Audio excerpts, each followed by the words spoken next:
Good afternoon all of you. और चलो आज हम कुछ क्वेश्चन सॉल्व करेंगे थीन बुक विद फैट आइडियाज़ से, और कुछ बहुत ही बेहतरीन से क्वेश्चंस हैं जो आपके सामने हैं। तो एक दो क्वेश्चंस जो काफ़ी बच्चे हमसे पूछ रहे थे, उन्हें आंसर्स नहीं आ रहा था, तो उसे मैं सॉल्व करूँगा। इसमें से एक बेहतरीन क्वेश्चन नंबर 13 है जो मैं इसे आपके सामने ले रहा हूँ। और चलो इसको मैं कॉपी पेस्ट पहले कर लेता हूँ अपने नई स्क्रीन पे, और फिर we are going to solve this, right. तो यहाँ पे मैं शायद एक पेज ऐड कर लूँ। चलो, तो अब सवाल है, इस सवाल का वर्क करें कैसे।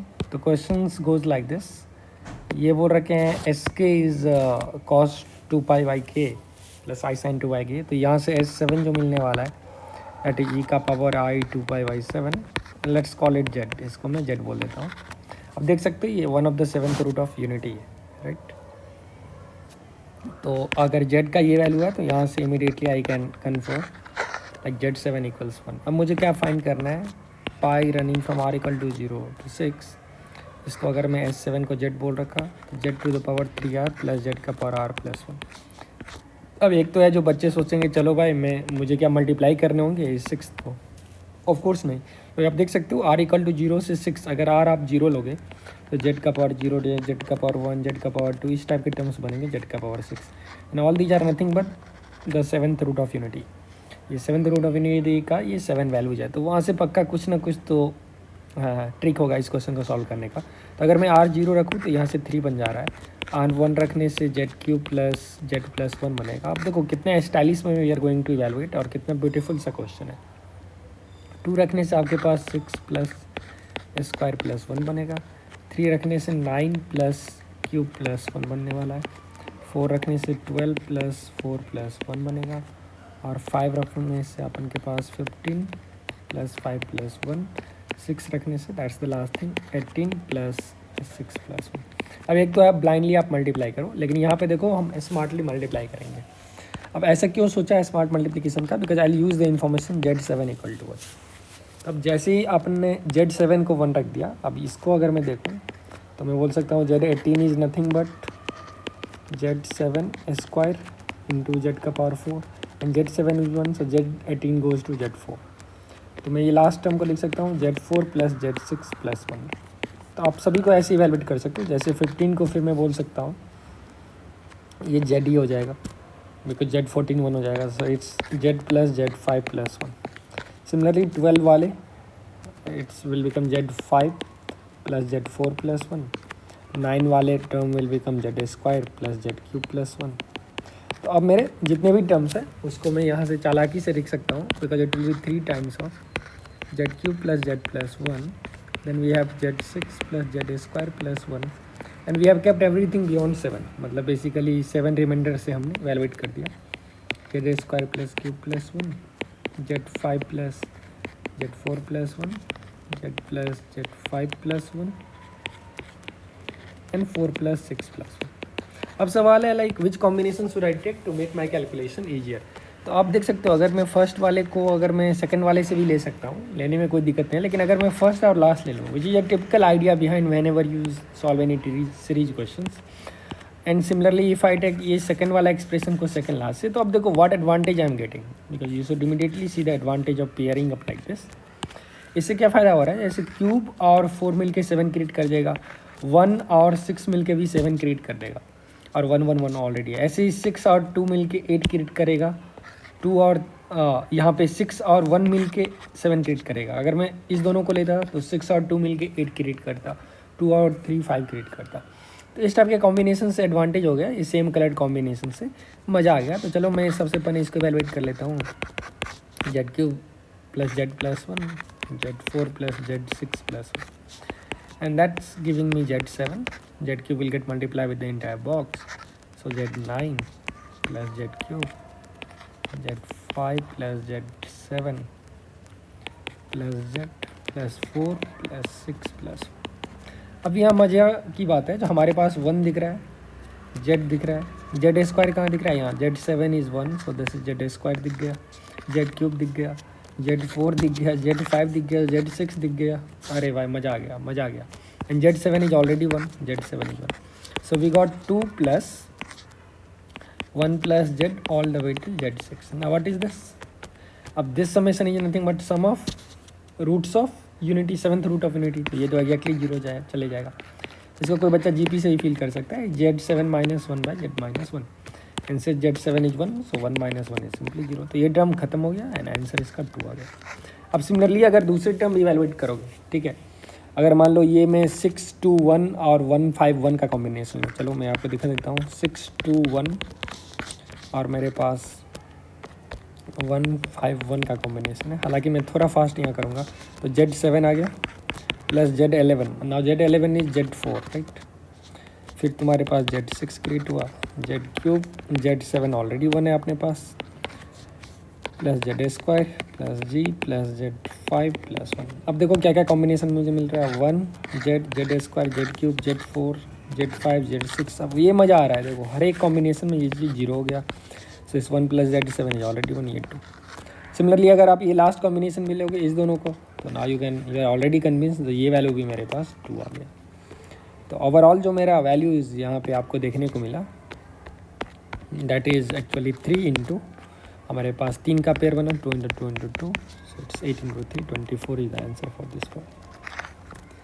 हालांकि इस क्वेश्चन को मॉड में भी पूछा जा सकता है, तो मैंने इसका यहाँ मॉड नहीं पूछा था, डायरेक्टली आपको वैल्यू ऑफ वेक्टर्स पूछा था. So this entire product is of complex number is a real quantity. तो इसके इमेजिनरी पार्ट ऑफ जो क्वांटिटी होंगे वो जीरो होंगे, इसके मॉड भी 24 हो जाएंगे.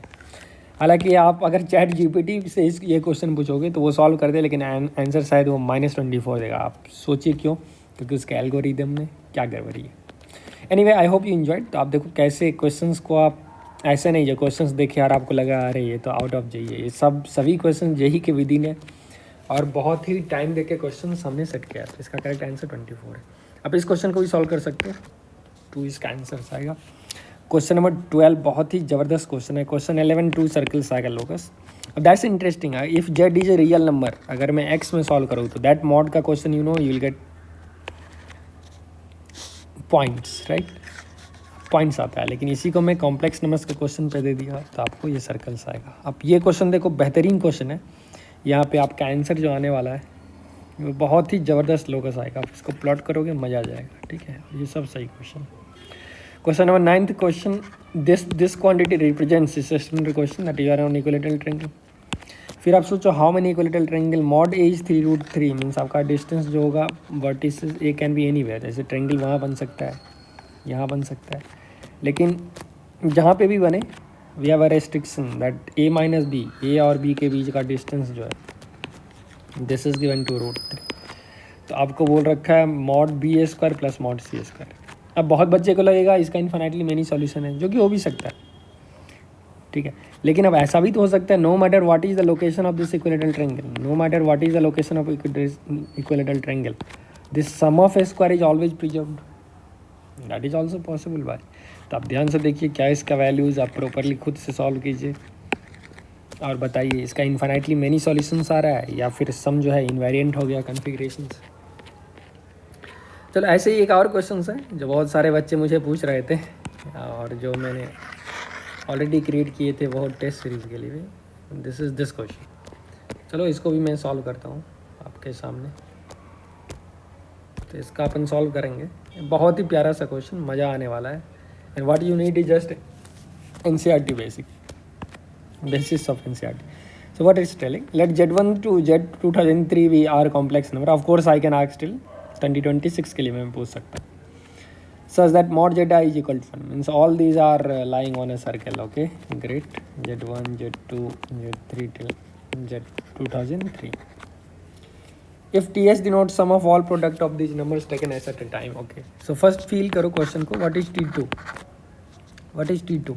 T2 denotes sum of product taken at a time. जैसे 1 2 plus 1 3 ऐसे 1 20 23 प्लस फिर 2 के साथ 20 21 आएगा. ऐसे all the combinations is basically sigma z whole square is sigma of z² plus left over part है taken at a time. ऐसे ही T3 की मैं बात करूँ तो 1 2 3 plus 2 3 4 need not be consecutive. It can be 1 9 17 and so on. That's the meaning.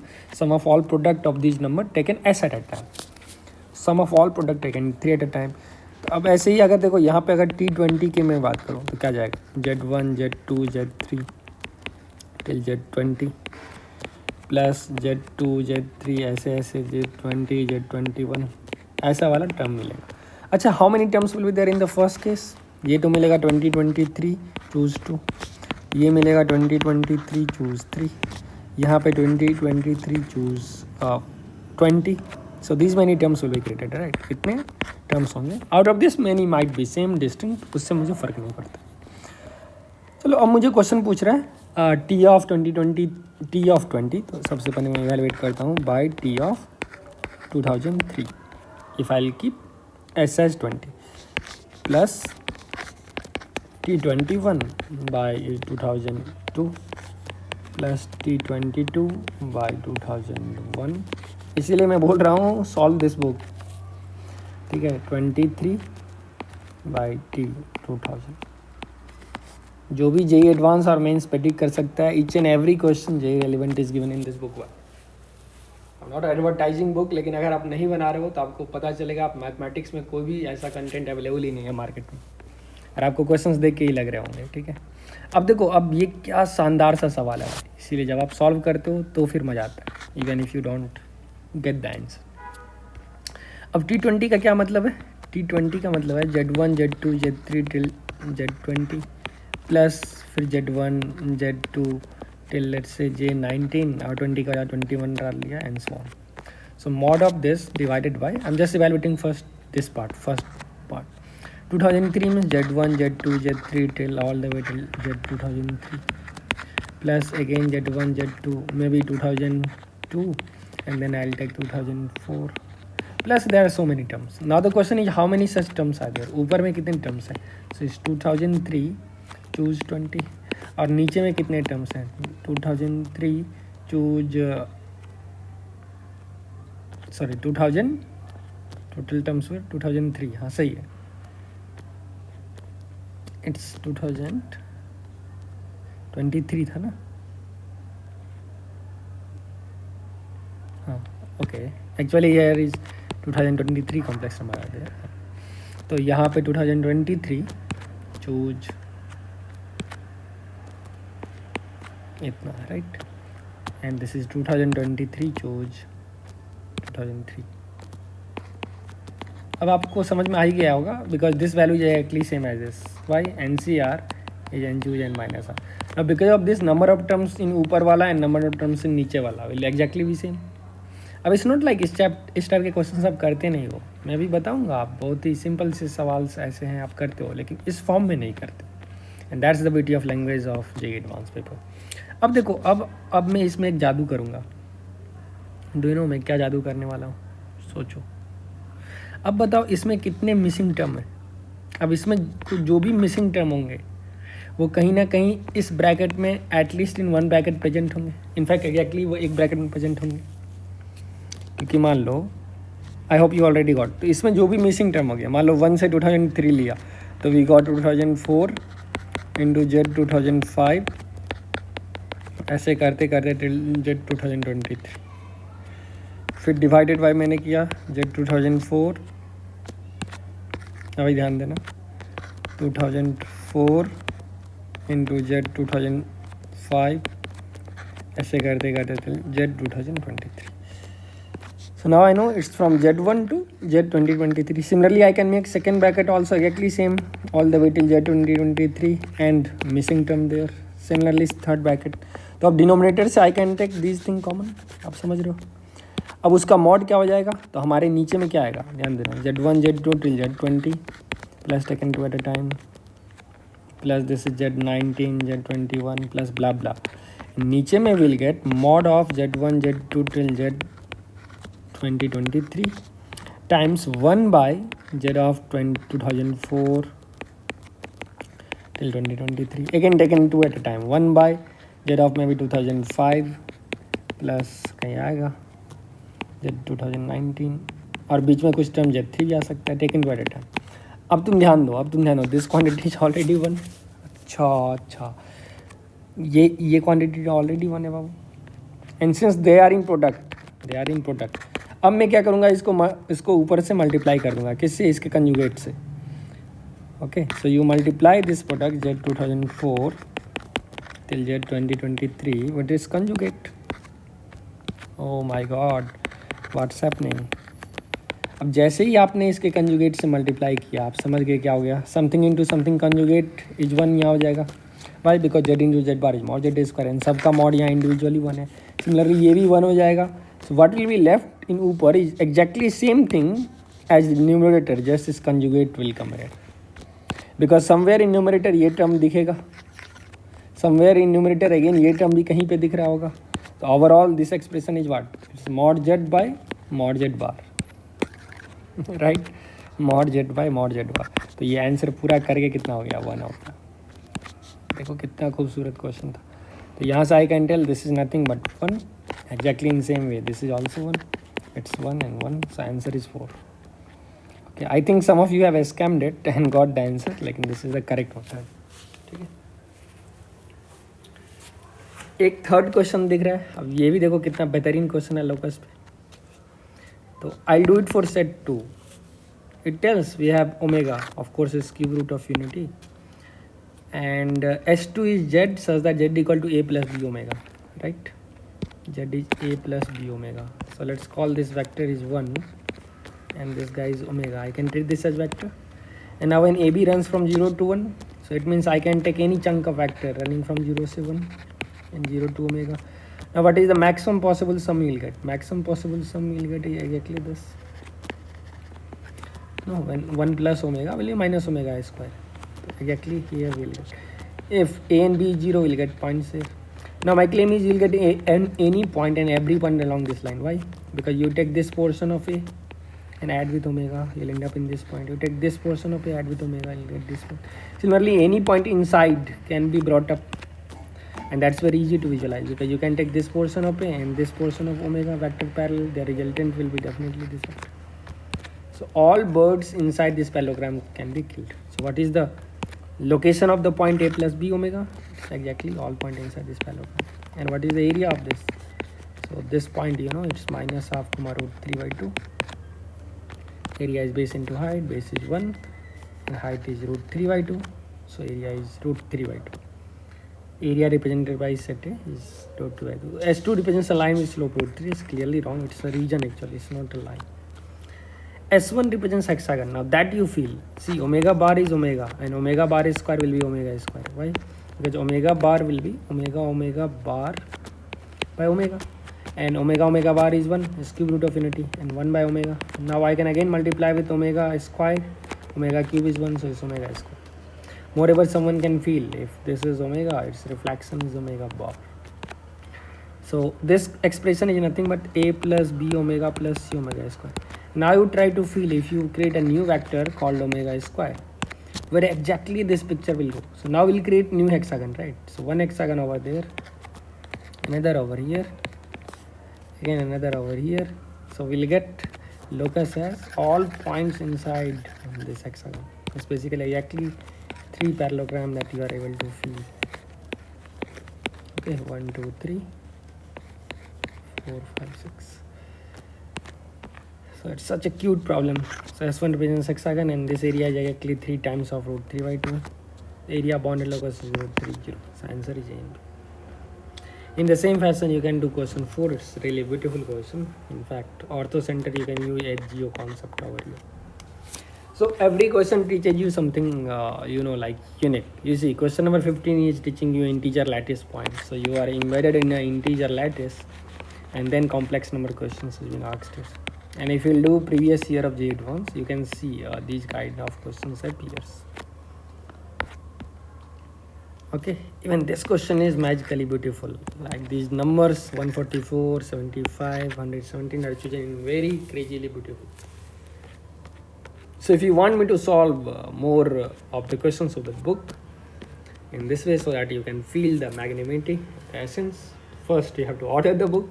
You can order it soon from Flipkart and Amazon, and then you can come and ask doubt in comment section. We can discuss it more frequently. Thank you. Have a good day.